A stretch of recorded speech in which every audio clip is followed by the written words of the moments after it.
پیش جو کوئی مسئلہ پوچھ لے حاضر ہوں ہم ان کی بارگاہ۔ الحمدللہ رب العالمین والصلاة والسلام علی سید المرسلین اما بعد فاعوذ باللہ من الشیطان الرجیم بسم اللہ الرحمن الرحیم الصلاة والسلام علیک یا رسول اللہ وعلی آلک واصحابک یا حبیب اللہ الصلاة والسلام علیک یا نبی اللہ وعلی آلک واصحابک یا نور اللہ۔ مدنی چینل کے ناظرین، پروگرام دارالافتاء اہل سنت میں آپ کو خوش آمدید کہتے ہیں، مرحبا کہتے ہیں۔ اللہ رب العالمین ہم سب کے علم میں برکتیں عطا فرمائے، علم نافع کی دولت ہم سب کو عطا فرمائے۔ ابتداً درود پاک کی فضیلت ہمارے پیارے نبی صلی اللہ علیہ وآلہ وسلم کا فرمان عظمت علی شان، زینوا مجالسکم بالصلاۃ علیہ فإن صلاتکم علیہ نور لکم یوم القیامہ۔ اپنی مجلسوں کو مجھ پر درود پڑھ کر آراستہ کرو، خوبصورت بنا لو، کہ تمہارا مجھ پر درود پڑھنا قیامت کے دن تمہارے لیے نور ہوگا۔ صلو علی الحبیب صلی اللہ تعالی علی محمد صلی اللہ علیہ وآلہ وسلم، صلاۃ و سلام علیک یا سیدی یا رسول اللہ۔ آج کے ہمارے مہمان مفتی محمد حسان عطاری صاحب ہیں، حضرت آپ کو خوش آمدید کہتے ہیں۔ بڑھتے ہیں ناظرین آپ کے سوالات کی طرف، اور کچھ ہمارے پاس ویڈیو سوالات بھی ہیں، دیکھتے ہیں ناظرین کیا پوچھنا چاہتے ہیں۔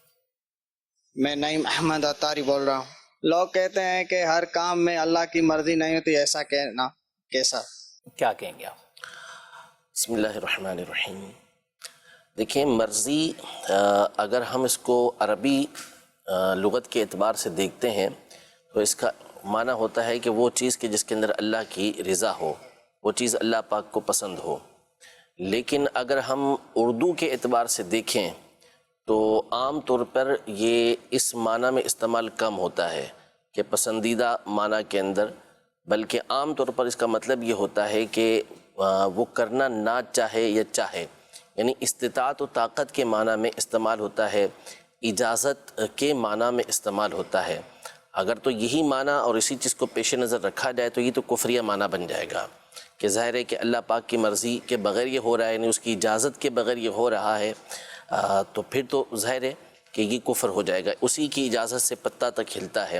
ہاں، بہت ساری چیزیں وہ ہوتی ہیں کہ اللہ پاک کی مشیت تو یہی ہوتی ہے کہ اس نے اس کی اجازت اور اذن دے دیا ہوتی، یعنی طاقت دے دی ہوتی ہے کہ جس کی وجہ سے بندہ کرتا ہے، لیکن اللہ پاک اس چیز کو پسند نہیں فرماتا۔ جیسے قرآن پاک میں فرمایا کہ لا یرضی لعبادہ الکفر، یہ وہی رضا کے الفاظ کے ساتھ ہے اور وہی مرضی والا معنی کے اندر ہے کہ اللہ پاک اپنے بندوں سے کفر کو پسند نہیں فرماتا، اس پر وہ راضی نہیں ہے۔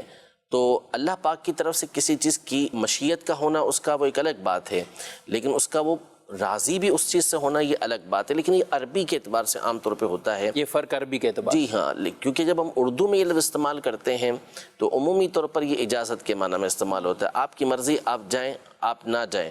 اگر تو یہ رضا والے معنی میں ہو تو پھر تو ٹھیک ہے کہ ہر چیز کے اندر اللہ پاک کی رضا نہیں ہوتی، تو بہرحال یہ جملہ ایک لحاظ سے کفریہ بنتا ہے اور تعویل دور کی اس میں نکالی جا سکتی ہے، تو یہ جملہ ہرگز جو ہے وہ بولنا نہیں چاہیے۔ مفتی صاحب، آپ کی خدمت میں ایک سوال ہے کہ کیا عورت بغیر محرم عمرے پر جا سکتی ہے؟ اس میں کوئی عمر کی بھی کسی طرح کی قید ہے؟ بعض لوگ اس کو سمجھتے ہیں کہ شاید عمر زیادہ ہو جائے تو پھر اس کی قید نہیں رہتی۔ پہلی بات تو یہ سمجھ لیں کہ جو محرم ہونا ہے، یعنی شوہر ہو یا کوئی اور محرم ساتھ ہو، یہ سفر کے لیے شرط ہے کہ جب عورت شرعی سفر اختیار کرے گی کہ اپنے شہر سے وہ ایک دن کی مسافت، یعنی تقریباً سمجھے کہ 30 کلومیٹر تقریباً بنتا ہے، اتنی مسافت پر جب اسے جانا ہوگا تو پھر اس صورت میں اس کے لیے محرم کا ساتھ ہونا یہ ضروری ہے۔ یہ عمرے کے ساتھ یا حج کے ساتھ خاص نہیں ہے کہ کوئی عمرے کا سفر یا حج کا سفر کوئی عورت اختیار کر رہی ہے تو اب اس کے لیے ضروری ہو جائے کہ اس کا محرم ہو، ورنہ بھلے وہ امریکہ جا رہی ہے یا افریقہ جا رہی ہے یا کسی اور ملک میں جا رہی ہے تو وہاں اس کو اجازت ہو جائے، ایسا نہیں ہے۔ بلکہ اصل یہ ہے کہ سفر جو بھی شرعی ہوگا اپنے شہر سے وہ اختیار کر رہی ہے، اس کے لیے محرم کا ہونا یہ شرط ہے۔ تو اول تو شہری سفر 92 کلومیٹر 92 کلومیٹر 3 دن کا سفر ہوتا ہے، لیکن جو عورت کے لیے ممانعت ہے وہ ایک روایت کے اندر ایک دن کی بھی ہے، 30 تو وہ 30 کلومیٹر تقریباً بن جائے گا، تو اس کی بھی اجازت یہ نہیں ہے۔ بلکہ اگر اس سے بھی کم راستہ ہے لیکن راستہ پر خطر ہے کہ جہاں عورت کے لیے عزت کے لالے پڑ سکتے ہیں تو پھر وہاں پر بھی اس کو جانے کی اجازت نہیں ہوگی. اول تو یہ.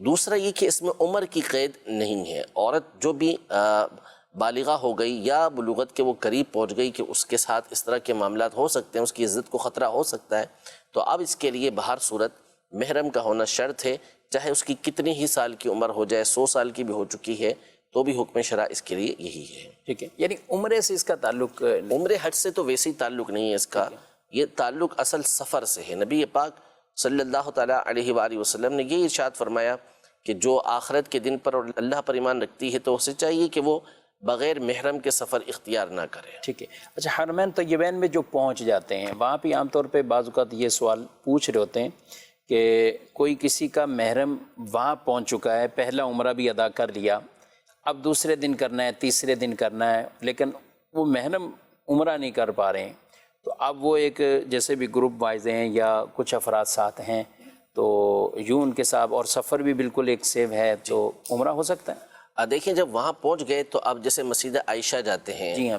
تو مسجد عائشہ یہ قریب ہی ہے، دور بھی نہیں ہے، اور اب تو مکے کے اندر ہی یہ آتی ہے. 10 کلومیٹر کہ وہ تقریباً. ہاں، مسجد حرام سے 10 کلومیٹر، جی جی، ورنہ تو وہ مکے کی حدود کے اندر ہی اب شامل ہے. تو یعنی اب جب وہ وہاں سفر اختیار کرتی ہے تو کوئی ایسا خطرے والا معاملہ نہیں ہوتا، بالخصوص جب کہ وہ گروپ کے ساتھ جا رہی ہے تو پھر ظاہر ہے کہ یہ شرعی سفر تو ہے نہیں، اس لیے وہاں شرعی اعتبار سے جانے میں حرج نہیں ہے. اب یہ ہر ایک کے اپنے اعتبار سے ہوگا. بعض اوقات جو ہے وہ جا رہی ہے اور گروپ ایسے افراد کا ہے کہ جن کی طرف سے عزت کے خود لالے پڑ سکتے ہیں، یا پھر عورت ہی جو ہے وہ بیچاری اتنی بھولی بھالی اور سیدھی سادی ہے کہ اس کا جانا خطرے والا ہو سکتا ہے، تو پھر تو اس کو جانے سے منع ہی کیا جائے گا کہ محرم ہی اس کے ساتھ جائے، بھلے وہ عمرہ نہیں کر رہا. ایک غلط فہمی یہ بھی ہے کہ کوئی مسجد جعرانہ چلا گیا یا مسجد عائشہ چلا گیا تو اب چونکہ اس کے اوپر عمرہ کرنا لازم ہو جاتا ہے، تو ایسا نہیں ہے. مسجد جعرانہ ہو یا مسجد عائشہ ہو، یہ دونوں میقات کی حدود کے اندر آتی ہیں. جب وہ میقات کی حد کے اندر آتی ہیں، میقات آپ نے کراس کیا ہی نہیں، میقات سے باہر آپ نکلے ہی نہیں، تو اب آپ پر عمرہ کرنا یہ لازم نہیں ہو گیا. ہاں، چونکہ یہ حرم کی حدود سے باہر ہے تو یہاں اجازت ہوتی ہے کہ یہاں سے آپ عمرے کا احرام باندھ سکتے ہیں، کیونکہ مکے میں جو ہے اس کو عمرے کا احرام باندھنے کے لیے حرم سے باہر جانا پڑے گا. تو جب حرم سے باہر وہ جائے گا تو وہاں سے وہ احرام باندھ سکتا ہے، لیکن جب تک میقات کو کراس نہیں کیا اس وقت تک عمرہ اس کے اوپر یہ لازم نہیں ہوگا کہ اب واپس آنے کے لیے وہ احرام باندھے. تو یہ مسجد جعرانہ اور مسجد عائشہ دونوں میقات کی حد کے اندر ہے. جو یہاں گیا اس کے اوپر یہ لازم نہیں آتا کہ وہ عمرے کا احرام باندھے. لہذا اگر مرد ہے اپنی اہلیہ کے ساتھ جا رہا ہے، بیٹا ہے والدہ کے ساتھ جا رہا ہے اور اس کا ارادہ نہیں ہے کہ میں عمرہ کروں، والدہ چاہتی ہے یا اہلیہ چاہتی ہے کہ وہ عمرے کا احرام باندھے تو وہ وہاں سے باندھ سکتی ہے. ٹھیک ہے. اور ویسے بھی زیارت کے لیے جا سکتے ہیں، بالکل مسجد عائشہ گئے یا جعرانہ کے مقام پہ گئے اور واپسی پہ آ گئے. جی ٹھیک ہے، یعنی اس کو اس اعتبار سے زیارت کے لیے جا سکتے ہیں کہ وہ مقام ہے جہاں نبی پاک صلی اللہ تعالیٰ علیہ وآلہ وسلم تشریف لائے، یا حضرت سیدہ عائشہ رضی اللہ تعالیٰ عنہا نے یہاں سے عمرہ کیا، تو اس مقام کی زیارت کے لیے جا سکتے ہیں. جی مزید سوال. کبھی ایسا ہو جاتا ہے کہ کوئی کسی جگہ پر ہوتا ہے اسے یہ معلوم نہیں ہوتا کہ قبلہ کس طرف ہے، تو ایسے موقع پر ہمیں کیا کرنا چاہیے؟ طریقہ یہ ہے کہ وہاں پر اگر کوئی بتانے والا موجود ہے تو سب سے پہلے تو آپ اس سے معلوم کریں گے کہ قبلہ کس طرف ہے. پھر اس کے بعد اگر کوئی بتانے والا نہیں ہے، اگر نشانیوں کے ذریعے، جیسے وہاں پر کوئی محراب وغیرہ مسجد وغیرہ بنی ہوئی ہے جس کے ذریعے سے آپ معلوم کر سکتے ہیں، تو پھر آپ اسی کو فالو کرتے ہوئے اس کے قبلے کی ڈائریکشن معلوم کریں گے اور قبلہ اور نماز ادا کریں گے. اور اگر اس کے ذریعے بھی معلوم نہیں ہو سکتا، آپ کے پاس کوئی اپلیکیشن کوئی ڈیوائس ایسی موجود نہیں ہے، نہ ہی آپ سورج کی ڈائریکشن کے ذریعے یہ معلوم کر سکتے ہیں کہ قبلہ کس طرف ہے، ستاروں کے ذریعے بھی معلوم نہیں کر سکتے، یعنی سارے جو اسباب ہیں وہ آپ کے پاس نہیں ہیں، تو اب شریعت مطہرہ آپ کو اس بات کی اجازت دیتی ہے کہ آپ غور و فکر کریں کہ قبلہ کس طرف ہوگا. جہاں آپ کا ذہن جمتا ہے کہ اس طرف قبلہ ہے، اسی طرف رک کر کے آپ نماز ادا کر لیں گے، آپ کی نماز ادا ہو جائے گی. بغیر غور و فکر کے اس وقت نماز ادا کرنے کی اجازت نہیں ہے. اگر غور و فکر کیے بغیر نماز ادا کر لی اور قبلے کے خلاف ادا ہوئی تو پھر آپ کی نماز نہیں ہوگی. اور اگر غور و فکر کرنے کے بعد آپ نے نماز ادا کی، آپ کا ذہن جمع کہ اس طرف قبلہ ہے اور آپ نے نماز ادا کی تو آپ کی نماز ہو گئی، اگرچہ بعد میں پتہ چلے کہ قبلہ اس طرف نہیں تھا. ٹھیک ہے، غور و فکر یعنی تحری اس سے ضروری ہے. تحری سوچے گا کہ غور کرے گا کہ بھائی اس طرف قبلہ کس طرف ہے، اس طرف ہو سکتا ہے، اس طرف ہو سکتا ہے، اس طرف ہو سکتا ہے، اس طرف ہو سکتا ہے. اب جہاں ذہن جمع اسی طرف اس نے رخ کرنا. اس کے کچھ قرائن بھی، جیسے پاکستان میں تو ہم مغرب کی جانب ہے، وہی میں نے عرض کیا نا کہ جو بھی اس کے ذرائع ہیں اس پر قدرت نہیں ہے، پھر اس کے بعد یہ حکم ہوگا. ٹھیک ہے. جی مزید سوال. میرا مفتی صاحب سے سوال ہے کہ قرآن پاک کو تصاویر والے اخبار کے ساتھ جو ہے وہ دفن کرنا کیسا، اس کا جواب ارشاد فرما دیجیے. ٹھیک ہے، مزید سوال. مفتی صاحب سے میرا یہ سوال ہے کہ اگر نابالغ حج کر لے تو بالغ ہونے کے بعد پہلے والا حج کفایت کرے گا اسے یا دوبارہ اس کو حج کرنا ہوگا؟ ٹھیک ہے جی. تصویر والے رومال اور ان قرآن پاک اسی میں لپیٹ. اخبار وغیرہ کہا کہ وہ الگ سے رکھے ہوئے ہیں اور اس کے ساتھ قرآن پاک کو اس نے دفن کیا ہے، تو اس کا حکم تو یہ ہے. دیکھیں کہ یہ چیزیں دار و مدار ان کا ہوتا ہے عرف کے اوپر، کہ عرفاً اس کو بے ادبی کہا جائے گا یا نہیں کہا جائے گا. تو اب جس انداز میں تدفین کی گئی ہے یہ دیکھیں گے. اگر تو قرآن پاک کے اوپر یہ اخبارات رکھ دیے، قرآن پاک نیچے ہے، تو ظاہر ہے کہ یہ بے ادبی کی صورت ہے. اور اگر قرآن پاک کے اوپر نہیں رکھے بلکہ نیچے اسے رکھا، کیونکہ اس کے اندر بھی مثال کے طور پر کوئی مقدس نام لکھے ہوئے اور اس کو جدا کرنا ممکن نہیں تھا، تو اس لیے پہلے اس کو دفن کیا، اس کے اوپر قرآن پاک کو دفن کر دیا، تو پھر اس میں حرج نہیں ہوگا. اور یہ لپیٹ دیتے ہیں اخبار میں ہی، اگر انہیں مقدس اوراق کو یا ان چیزوں کو لپیٹ دیا تو پھر تصویر ہٹانی چاہیے. قرآن پاک کے اوپر پھر تصویر اس طرح آنی نہیں چاہیے. صحیح. اچھا، اخبار میں ظاہر ہے کچھ نہ کچھ چیزیں لکھی ہوتی ہیں یا کچھ آیت یا ایسی کوئی چیز، اب یہ پورا کا پورا اخبار ہی کیا مقدس اوراق کے اندر ہی ڈالیں گے؟ کیا کرنا چاہیے؟ ہونا تو یہ چاہیے کہ جتنا حصہ ہے جی اسے کاٹ کر ہی مقدس اوراق کے اندر ڈالیں، لیکن ایسا ہوتا بعض اوقات مشکل ہو جاتا ہے. بالکل قریبی تصویر کے کوئی مقدس نام لکھا ہوا ہے تو اب اس کو جدا کرنا تھوڑا مشکل ہو جاتا ہے، تو اس لیے اگر اس کے ساتھ ڈال دیتے ہیں تو کوئی حرج نہیں ہوگا. ٹھیک ہے. حتی الامکان تصاویر اور ہٹا دیں، بالخصوص بے پردگی والی ہوں تو وہ تو لازمی تصاویر لازمی وہاں سے ریموو کر دیں، ان کو ہٹا دیں. نابالغ نے حج کیا ہے، بعد میں بالغ ہونے کے بعد استطاعت آئی سب کچھ، کیا جی دوبارہ اسے حج کرنا ہوگا؟ کیونکہ جو نابالغ ہے اس کے اوپر حج سرے سے فرض ہی نہیں ہے، یعنی وہ حجت الاسلام سے مشرف ابھی نہیں ہوا. جب وہ بالغ ہوگا تو اس کے بعد جب استطاعت پائی جائے گی، اب اس کے اوپر حج جو ہے وہ فرض ہوگا، اب ادا کرے گا تو حج ادا ہو جائے گا. یہ مسئلہ اس مسئلے کے تھوڑا ہٹ کر ہے کہ بعض اوقات بندہ بالغ ہے، اس کے پاس اپنی استطاعت نہیں ہے، ٹھیک ہے، کسی دوسرے نے اس کو اتنے رقم دے دی یا اس کو سہولیات میسر کر دی کہ اس کا مثال کے طور پر پیکج کروا دیا پورا اس نے، اور رقم بھی اس کو دے دی کہ وہ آنا جانا سب کر لیتا ہے، اس نے جا کے حج ادا کر دیا. یا کوئی شخص تکلف کے ساتھ کسی بھی طریقے سے حج مکہ مکرمہ پہنچ گیا اور اس نے حج ادا کر لیا، حالانکہ اس کے اوپر حج فرض نہیں تھا، ہے وہ بالغ، اس کا حج ادا ہو جائے گا.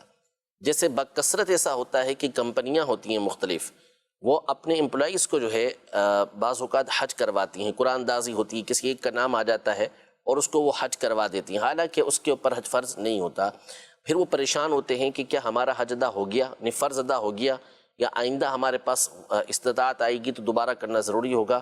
تو جو ایسے افراد ہیں بالغ ہیں اور وہ حج ادا کر رہے ہیں، ان کا حج ادا ہو جائے گا. البتہ یہ ہوگا یہ کہ جب یہ حج ادا کرنے جائیں گے تو ان کی نیت حج میں یہ ہونی چاہیے کہ ہم فرض ادا کر رہے ہیں، فرض حج ادا کر، فرض حج ادا کر رہے ہیں. اگر فرض حج کی نیت سے کیا یا مطلق حج کی نیت سے کیا کہ میں حج ادا کر رہا ہوں، تو پھر اس صورت میں ان کا حج ہو گیا.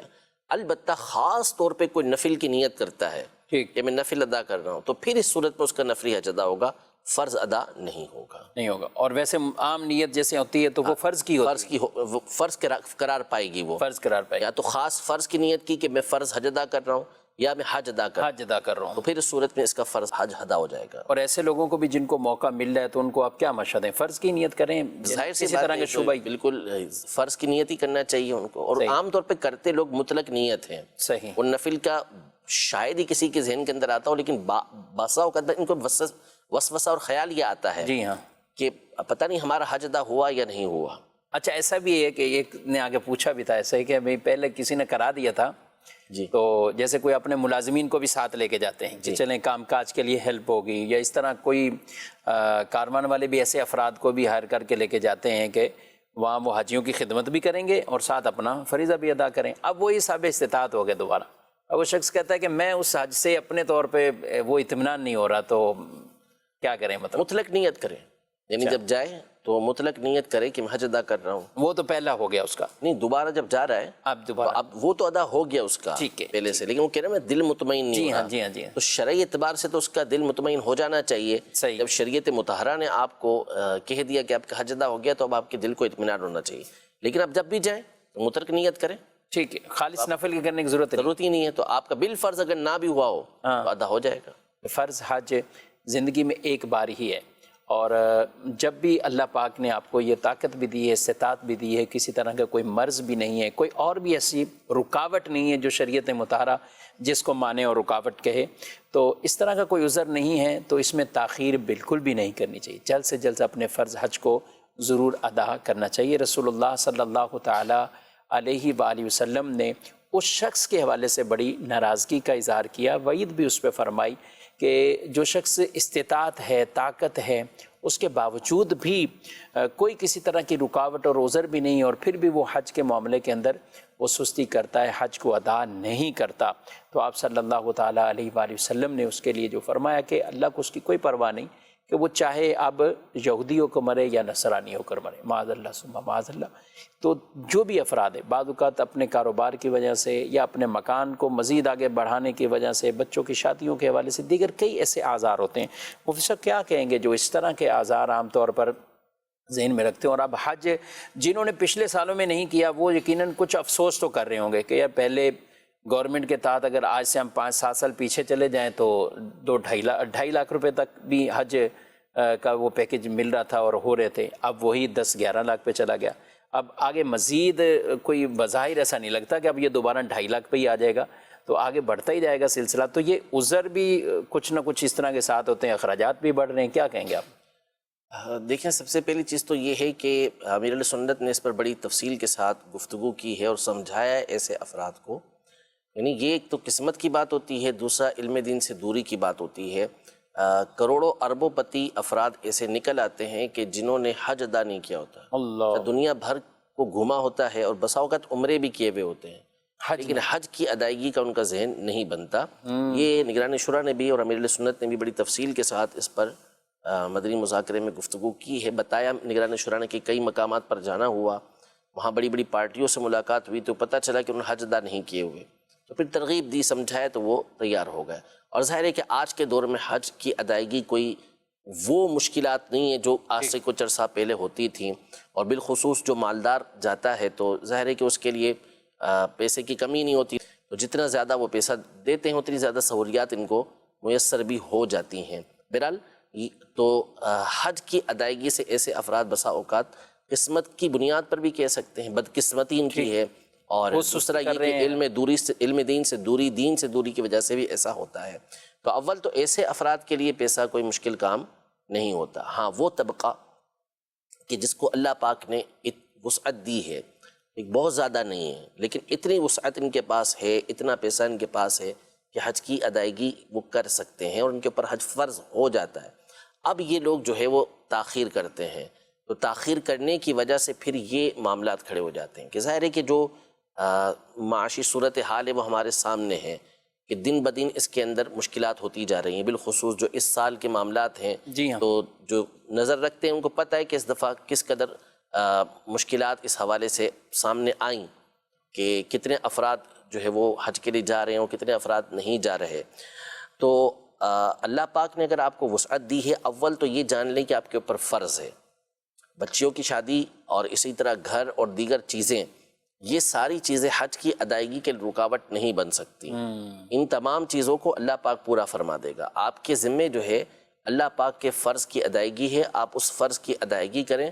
یہ سارے معاملات ضمنی ہیں، وہ نہ کرنے کے باوجود بھی بسا اوقات بلکہ بہت دفعہ نہیں ہوتے، اور جو لوگ اس طرح نیکی کے کام کر لیتے ہیں ان کے بظاہر ان چیزوں کے اسباب نہیں ہوتے، شادیوں کے، گھر کے، اللہ پاک اس کی برکت سے وہ مسائل حل فرما دیتا ہے۔ اور اس حدیث پاک میں واضح طور پہ فرمایا کہ حج کرو غنی ہو جاؤ گے، اللہ پاک تمہیں وسعت دے گا۔ تو لہذا اس حوالے سے تو بالکل بھی سستی کاہلی نہیں کرنی چاہیے۔ جیسے ہی اللہ پاک نے آپ کو وسعت دی ہے، آپ کو استطاعت دی ہے، تو فوری طور پر حج کی ادائیگی ہو۔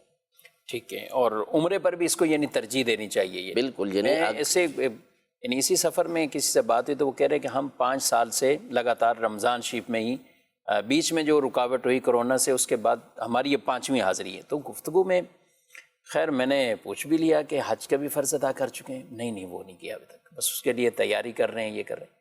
تو اس طرح کے کئی جن سے گفتگو کریں تو یہ رزلٹ سامنے آتا ہے۔ یعنی ایک اپنا شوق ہے رمضان میں مدینہ دیکھیں، مکہ دیکھیں، ہر مسلمان کا ہوتا ہے، یہ اپنی جگہ ہے، لیکن آپ کیا کہیں گے کہ یہ اس پہ بھی حالانکہ رمضان میں کوئی نارمل خرچے تو نہیں ہوتے، اچھے خاصے اخراجات ہوتے ہیں، اگر اس طور پر دیکھیں تو اب کہاں 5 حاضریاں یہ اور حج نہیں ہے؟ دیکھیں 2 چیزیں ہیں۔ نمبر 1 یہ کہ حج کا فرض ہونا، ٹھیک، اب جیسے حج کی فرضیت کے لیے رقم اس وقت ہونا شرط ہے جب کہ قافلے جا رہے ہیں۔ جیسے ہمارے یہاں پر جب فارم بھرے جاتے ہیں، ٹھیک ہے، اور لوگ جانے کی تیاریاں کرتے ہیں، ظاہر ہے کہ عین ٹائم پر کوئی بھی اس طرح نہیں کرتا، اس وقت جب کہ قافلے جب فارم بھرے جاتے ہیں، ٹھیک، تو اس وقت اگر آپ کے پاس اتنی استطاعت موجود ہے کہ آپ کے اوپر حج فرض ہوتا ہے تو پھر تو آپ کے اوپر حج فرض ہو گیا، ٹھیک ہے۔ اب چاہے آپ رمضان میں عمرہ کریں یا نہ کریں یہ ایک الگ میٹر ہے، لیکن آپ کے اوپر حج ادا کرنا یہ فرض ہو چکا ہے، ٹھیک ہے۔ اچھا، اب کسی کے پاس اتنی رقم نہیں ہے، ظاہر ہے کہ مثال کے طور پر ابھی ہم جو کرنٹ صورتحال ہے اس میں دیکھیں تو 5 لاکھ میں حج نہیں ہو رہا، جی ہاں ٹھیک بالکل، ہے نا، کم از کم 11 لاکھ سے تو سرکاری حج کا جو ہے وہ معاملہ شروع ہوا۔ تو اب کسی کے پاس اتنی رقم ہے 5 لاکھ روپے، وہ جمع کر کے حج کے ایام سے پہلے یا اگلے سال تک 12-15 لاکھ روپے وہ جمع کر سکتا ہے، اور اسے پتہ ہے کہ میں جمع کر لوں گا اور حج پر چلا جاؤں گا۔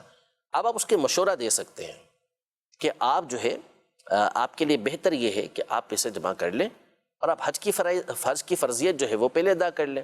آپ اللہ پاک نے آپ کو اتنی طاقت دی ہے کہ آپ جمع کر سکتے ہیں تو آپ اس طرح کر لیں۔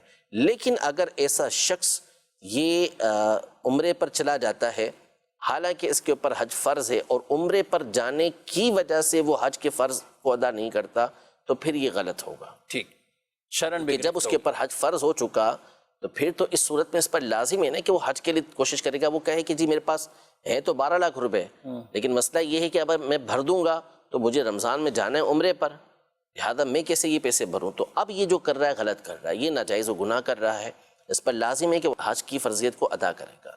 ٹھیک ہے جی، مزید کچھ SMS بھی ہیں، وہ بھی شامل کرتے ہیں۔ استاد جنت میں کیا ہمیشہ ہمیشہ رہنا ہے؟ سوال ہے۔ تو قرآن کی سری نصوص اس کے اوپر موجود ہیں، یعنی ایک نہیں 20 مقامات پر اللہ پاک نے یہ ارشاد فرمایا کہ کہیں یہ ارشاد فرمایا اولئک اصحاب الجنت ہم فیہا خالدون خالدین فیہا ابدا۔ اصل میں جنت کی جو نعمتیں ہیں ان کی ایک خوبی ہے یہی، دنیا کی نعمتیں کتنی ہی زیادہ ہوں، حد سے زیادہ نعمتیں ہیں، اس کی سب سے بڑی خرابی یہ ہے کہ وہ زوال والی ہیں، زوال والی ختم ہو جائیں گی، یعنی حد ہے ان کی، اس کے بعد اسے ختم ہو جانی ہے۔ اور جنت کی دوسری نعمتوں کے مقابلے میں جو ادنا نعمت ہے وہ ہے جو ہمیشہ رہے گی۔ سبحان اللہ، جنت کے اندر ہمیشگی ہے، ختم ہونے والی چیز کوئی بھی نہیں ہے۔ کھائیں گے جو پرندہ جو بتایا گیا حدیث پاک کے اندر کہ پرندہ کھایا ہم نے، خیال ہوا کہ یہ ہم نے اس کی ڈش کھانی ہے، تو پھر ہوگا یہ کہ کھانے کے بعد وہ پرندہ دوبارہ زندہ ہو جائے گا۔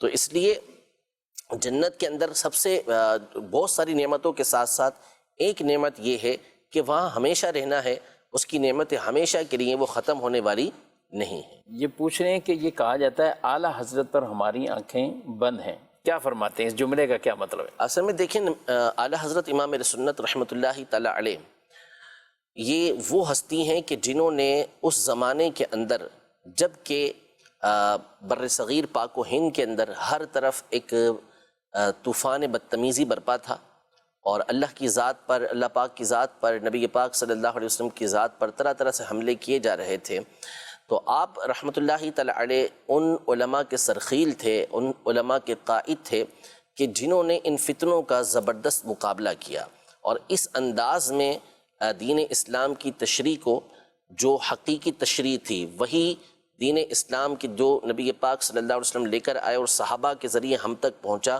اس کو آپ نے بالکل واضح کر کے ہمارے سامنے رکھا، اور جو باتیں دین کے اندر شامل کرنے کی کوشش کی جا رہی تھیں، جو غلط عقائد، جو غلط نظریات دین کے اندر شامل کرنے کی کوشش کی جا رہی تھی، اولیاء پر، صحابہ پر، اہل بیت پر، انبیاء پر، حتیٰ کہ اللہ کی ذات پر جو اعتراضات کیے جا رہے تھے، ان کے بارے میں جس طرح کے غلط نظریات اور عقائد کو بیان کیا جا رہا تھا، ان تمام نظریات اور عقائد کا دلائل کے ساتھ آپ نے رد کیا۔ تو بالکل واضح طور پر اسلام کی صحیح تصویر کو امام اہل سنت الشاہ امام احمد رضا خان رحمۃ اللہ تعالی علیہ نے ہمارے سامنے پیش کیا۔ آپ نے کوئی نئی بات بیان نہیں کی، یعنی ایسی نہیں کہ جو ایسی صحابہ نہیں یا کہ جو آپ نے جو ہے اپنے طور پہ بیان کی ہو، اپنے انداز میں وہی باتیں کہ جو دین اسلام کی صحیح تشریح ہمیشہ سے علماء کرتے ہوئے آ رہے ہیں، اسی بات کو آپ نے بیان کیا۔ اور آپ کی ان تعلیمات کو، جو تعلیمات آپ بیان کرتے رہے، جو چیزیں آپ بیان کرتے رہے، اس کو اس زمانے کے علماء نے بھی اور بعد کے علماء نے بھی تسلیم کیا۔ کبھی ایسا نہیں ہوا کہ بات تو کر سکتے ہیں، کوئی بات کرتا ہے کہ جی ہمیں اختلاف ہو سکتا ہے، یہ ہو سکتا ہے، لیکن کون سی بات کہ جس سے اختلاف کیا جائے گا، وہ بات بھی تو پیش کی جائے نا۔ تو امام اہل سنت رحمۃ اللہ تعالی علیہ نے جو باتیں کی ہیں وہ اپنی جانب سے کی ہی نہیں ہیں۔ آپ نے چاہے وہ عقائد کی بات میں تو کوئی کلام ہو ہی نہیں سکتا نا، بلکہ اختلافی مسائل جو ہوتے ہیں وہ تو فروعیات کے اندر ہوتے ہیں، فقہی مسائل کے اندر ہوتے ہیں۔ عقیدہ تو مسلمانوں کا متفق علیہ ہے۔ کون اس بات کے بارے میں گفتگو کر سکتا ہے کہ نبی پاک صلی اللہ تعالیٰ علیہ وسلم کے بعد کوئی دوسرا نبی آ سکتا ہے؟ تو جب اعلیٰ حضرت کے سامنے یہ بات کی گئی اور اس زمانے کے اندر یہ فتنہ برپا کیا گیا کہ نبی پاک صلی اللہ علیہ وسلم کے بعد کوئی دوسرا نبی آ جائے تو نبی نبوت کے اوپر کوئی فرق نہیں پڑے گا، ختم نبوت پہ کوئی فرق نہیں پڑے گا، آ جاتا ہے، یعنی امکان کی بات کی گئی، تو امام اہل سنت رحمۃ اللہ تعالی علیہ نے اور دوسرے علماء نے دلائل کے دریا بہا دیے۔ تو اس سے کوئی انکار کر سکتا ہے؟ ہرگز نہیں کر سکتا۔ جو ختم نبوت کے حوالے سے یہ گفتگو بھی کرے کہ نبی پاک صلی اللہ علیہ وسلم کے بعد کسی دوسرے نبی کا آنا ممکن ہے، تو پھر اس صورت میں ظاہر ہے کہ اس مسلمان متفق ہو کر اس کا رد کریں گے، اس کو کفر قرار دیں گے، تو اس میں کیا اختلاف ہو سکتا ہے؟ یعنی یہاں امکان بھی نہیں ہے۔ امکان بھی نہیں۔ اسی طرح اللہ پاک کے لیے جھوٹ کو ماننا، اللہ پاک کی طرف جھوٹ کی نسبت کرنا، تو اب اگر کسی بھی مسلمان کے سامنے یہ بات کی جائے گی تو اس کا رد ہی کرے گا نا، اس کا جواب ہی دے گا، تو اس میں کس کا اختلاف ہو سکتا ہے؟ اسی طرح نعوذ باللہ کوئی شیطان اور ملک الموت کے علم کو نبی پاک صلی اللہ علیہ وسلم کے علم سے بڑھ کر بتائے، تو کون سا مسلمان اور خاص طور پہ کون سا عالم ہوگا جو اس کو کفر قرار نہیں دے گا؟ وہ اس کو کفر ہی قرار دے گا۔ اسی طرح کوئی نبی پاک صلی اللہ علیہ وسلم کے علم غیب کے حوالے سے توہین والی بات کرے اور آپ کے علم کو طرح طرح کی غلط تشبیہات دے، تو پھر اس کے کفر ہونے میں کیا کون کلام کرے گا؟ کوئی کلام نہیں کرے گا۔ تو آپ رحمۃ اللہ تعالی علیہ نے جو دین کے اوپر باتیں اس طرح کی آ رہی تھیں، اس کی جامع تشریح کر کے ان چیزوں کا رد کیا۔ اسی کو مسلک اعلیٰ حضرت کہتے ہیں۔ عقائد و نظریات جو صحابہ کرام علیہم رضوان کے زمانے سے چلتے ہوئے آ رہے تھے، اس کے اوپر جو حملے کیے جا رہے تھے، اس کا دفاع امام اہل سنت رحمۃ اللہ تعالی علیہ نے فرمایا، اور اس انداز میں فرمایا، وہ دلائل آپ نے پیش کیے کہ اس کے بعد کوئی کلام ہی نہیں ہو سکتا تھا۔ یعنی یہ باتیں جو ابھی میں نے آپ کے سامنے بیان کی، یہ جس نے بھی کہا اس طرح کی باتوں کو، وہ کیا کھل کے اس طرح کی باتیں اب مسلمانوں کے درمیان کر سکتا ہے؟ ہرگز نہیں کر سکتا۔ کیوں؟ اس لیے نہیں کر سکتا کہ علماء نے، بالخصوص امام اہل سنت رحمۃ اللہ تعالی علیہ نے، اس کا اس انداز میں رد کر دیا کہ اب چھاپنے کی بجائے چھپانا ضروری ہو گیا۔ ٹھیک ہے، ورنہ اگر یہ رد نہ کیا جاتا تو چھپانے کی بجائے چھاپا جاتا۔ تو اب آنکھیں بند کیوں نہیں کی جائیں گی کہ جس نے ہمارے ایمان کی، عقیدے کی اس انداز میں حفاظت فرمائی۔ تو امام اہل سنت رحمۃ اللہ تعالی علیہ کی جو ذات ہے، اعلیٰ حضرت رحمۃ اللہ تعالی علیہ، انہوں نے جس انداز میں دین اسلام کی تشریح، توضیح اور دلائل کے ساتھ جس انداز میں ان چیزوں کو بیان کیا ہے، پڑھنے والا جب بندہ آپ کی کتابوں کو پڑھے گا، آپ کے رسائل کو پڑھے گا، تو منصف ہوگا، انصاف پسند ہوگا، تو کبھی بھی آپ کی جلالت علمی سے انکار نہیں کرے گا، اور جب پڑھ لے گا تو کہے گا کہ ہاں واقعی ان کی ذات پر آنکھیں بند کر دینی چاہیے، مان لینا چاہیے۔ مصیبت مسئلہ ہمارے یہاں پر یہ ہے، پرابلم ہمارے یہاں پر یہ ہے کہ دور ہے سوشل میڈیا کا، جی، اور انسان ہمیشہ سے شہرت کا طالب رہا ہے، یا تو دولت کا طالب رہا ہے یا شہرت کا طالب رہا ہے۔ اور یہ حب جاں حب مال حب جاہ حب مال یہ ہمارے یہاں پر ہمیشہ رہتا ہے. اور اب ظاہر ہے کہ ذریعہ ہے، بدنام ہو جاؤ تو بھی نام ہو جائے گا، ٹھیک ہے نا، اور کس اچھے طریقے سے کام کر لو تو بھی اگر نام ہو گیا تو ہو گیا، بدنام ہو کر نام جلدی ہو جاتا ہے ہمارے دور کے اندر. تو اس لیے لوگ اس طرح کی باتیں کرنا یہ شروع کر دیتے ہیں. کوئی کسی کے خلاف بولنا شروع کر دیتا ہے، نعوذ باللہ کوئی صحابہ کے بارے میں گفتگو کر رہا ہے تو کوئی اہل بیت اطہار کے بارے میں گفتگو کر رہا ہے، نعوذ باللہ کوئی سیدنا صدیق اکبر رضی اللہ عنہ کے خلاف گفتگو کر رہا ہے تو کوئی سیدنا علی المرتضیٰ کرم اللہ تعالی وجہہ الکریم کے خلاف باتیں کر رہا ہے. تو یہ جو تصورات، یہ خیالات جو ہیں یہ جاہلوں کے ہیں، جو اجہل قسم کے لوگ ہیں جنہوں نے کبھی کسی استاد کے سامنے زانو تلمس طے ہی نہیں کیا، کبھی وہ بیٹھے ہی نہیں کسی استاد کے سامنے. باقاعدہ جو سلسلہ چلتا ہوا آتا ہے پڑھنے کا، ہر فن کا، ہر معاملے کا کیا ہوتا ہے کہ باقاعدہ علم حاصل کیا جاتا ہے اور پھر اس علم کے افراد اس میں گفتگو کرتے ہیں تو اس کی بات کو اتھینٹک مانا جاتا ہے. یعنی اگر ڈاکٹر جو ہے وہ بغیر پڑھے ڈاکٹروں سے گفتگو کرنا شروع کر دے، یعنی وہ ڈاکٹر ہو ہی نہ سرے سے، خود اپنے طور پہ کچھ پڑھ لیا میڈیکل، تو پھر اس صورت میں کیا اس کی بات کو مانا جائے گا؟ اس کی سنیں گے بھی نہیں. مسئلہ یہ نا سب سے بڑا کہ آپ کو ڈاکٹری پڑھنی ہے، آپ کس سے پڑھیں گے؟ میڈیکل پڑھنا ہے، میڈیکل میں داخلہ لینا ہے آپ کو، تو آپ کس سے کہاں داخلہ لیں گے؟ جو بھی اسی فن کے اگر بالفرض ہمارے دور کی بات کریں ہم، تو ہمارے دور میں چونکہ مدارس کے اندر عمومی طور پہ دینی تعلیم دی جاتی ہے، صحیح، کوئی بھی ڈاکٹری کی تعلیم حاصل کرنے کے لیے کسی جامعہ میں نہیں جائے گا، ہاں مدرسے میں نہیں جائے گا، ٹھیک ہے، وہ کہاں جائے گا؟ میڈیکل کالج کے اندر جائے گا، ٹھیک ہے. کسی کو انجینئرنگ پڑھنی ہے وہ میڈیکل کالج میں نہیں جائے گا، وہ انجینئرنگ کالج کے اندر ہی جائے گا، وہاں جا کے وہ تعلیم حاصل کرے گا. فزکس پڑھنا ہے، فزکس کے استاد سے پڑھے گا، ٹھیک ہے، وہ اس کو بایولوجی کے استاد سے نہیں پڑھے گا. میتھ پڑھنا ہے، میتھ کے استاد سے پڑھے گا. تو ہر چیز، اگر مثال کے طور پہ آپ کا بیٹا جو ہے وہ کہتا ہے کہ ابو مجھے جو ہے وہ انگلش پڑھنی ہے، تو آپ اسے سب سے بڑے اردو دان کے پاس بھیج دیں کہ بھائی اس سے جا کے انگلش پڑھ لو، بھلے اس کو انگلش نہیں آتی. ظاہر نہیں ہوگا نا، ظاہر سی بات ہے. آپ کو اردو میں بہترین جو ہے وہ ادب سیکھنا، اردو کا ادب، آپ اس کو جو ہے وہ کسی انگریز کے پاس بھیج دیں کہ اس سے جا کے اردو ادب سیکھ لو، تو کیسے ہوگا؟ تو اسی طرح جو دین ہے وہ دین کس سے سیکھا جائے گا؟ صحیح، دین کا علم بھی آپ اسی سے حاصل کریں گے نا کہ جو اس کا ایکسپرٹ ہو، جس نے اس کی تعلیم حاصل کی ہو. اب جس کو الف سے بے دین کی آتی نہیں، جس کو عربی عبارت تک پڑھنا آتی نہیں، وہ کہ میں قرآن و حدیث کو خود سمجھ سکتا ہوں، کتنا بڑا ظلم ہے. امام اعظم ابو حنیفہ رحمۃ اللہ تعالی علیہ، امام شافعی رحمۃ اللہ تعالی علیہ.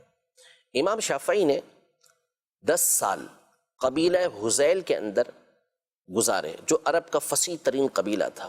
کس لیے گزارے؟ تاکہ عربی زبان کے اندر ایسی اعلی خود عربی ہیں، ایسی مہارت حاصل کر لیں کہ قرآن و حدیث کو صحیح طریقے سے سمجھ سکیں، جو اس کے معانی اور مفاہیم اس کو صحیح طریقے سے سمجھ سکیں. پھر اس کے بعد ان کی خدا داد ذہانت اپنی جگہ پر اور علم دین کے لیے الگ تگ و دو اپنی جگہ پر.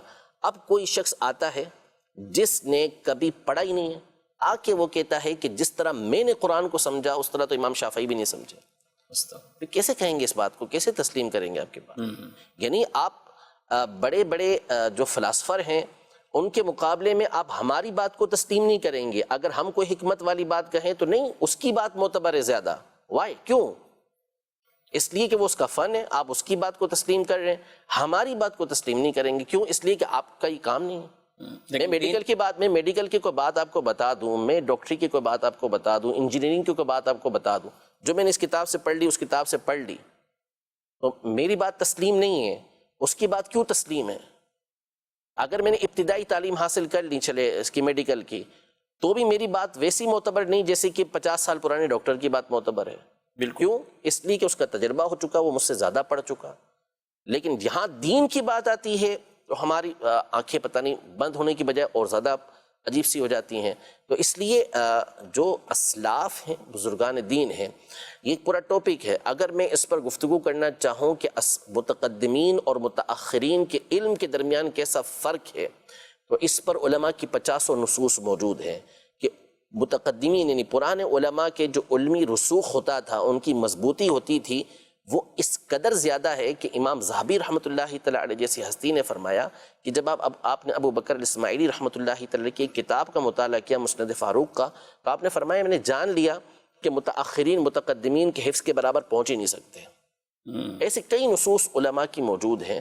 تو اس لیے ہمیشہ اپنے بزرگوں کا دامن تھام کے رکھیں، اسلاف کا دامن تھام کے رکھیں۔ ہمیں کہا گیا اہدنا الصراط المستقیم، ہمیں سیدھے راستے پر چلا، صراط الذین انعمت علیہم، راستہ ان کا جس پر تو نے انعام کیا، اور وہ انبیاء، شہداء، صدیقین، صالحین، نیک لوگ ہیں، پارسا لوگ ہیں، ہمیشہ اس کے راستے کو اختیار کریں۔ فرمایا وَمَن يَتَّبِعْ غَيْرَ سَبِيلِ الْمُؤْمِنِينَ نُوَلِّهِ مَا تَوَلَّى وَنُصْلِهِ جَهَنَّمَ، کہ جو مسلمانوں کے راستے کے علاوہ کوئی اور راستہ اختیار کرے گا ہم اس کو اسی طرف پھیر دیں گے اور اس کو جہنم کے اندر داخل کر دیں گے۔ تو مسلمانوں کا راستہ کون سا ہے؟ وہ یہی راستہ ہے کہ جس کے اوپر اہل سنت چل رہے ہیں، جس پر ائمہ اربعہ کے مقلدین چل رہے ہیں۔ وہ راستہ نہیں ہے کہ جس پر جہلا چل رہے ہوں، وہ راستہ نہیں ہے کہ جس کے اندر بزرگوں کی توہین ہو رہی ہو، وہ راستہ نہیں ہے کہ جس میں صحابہ و اہل بیت کو جو ہے وہ 2 ٹکے کا نعوذ باللہ قرار دیا جا رہا ہو، جس میں جو ہے وہ نبی پاک صلی اللہ تعالیٰ علیہ وآلہ وسلم کی ذات کے حوالے سے گفتگو کی جا رہی ہو۔ یہ کون سا راستہ ہے؟ یہ بزرگوں کا راستہ کب سے بن گیا؟ ہرگز ایسا نہیں ہے۔ تو ہمیشہ اسلاف کے بزرگوں کے دامن کو مضبوطی کے ساتھ تھام کے رکھیں۔ اپنے دین اور ایمان کی حفاظت کے لیے یہ بالکل آج کل کے دور میں یہ گفتگو بہت اہم ہے اور ضروری بھی ہے۔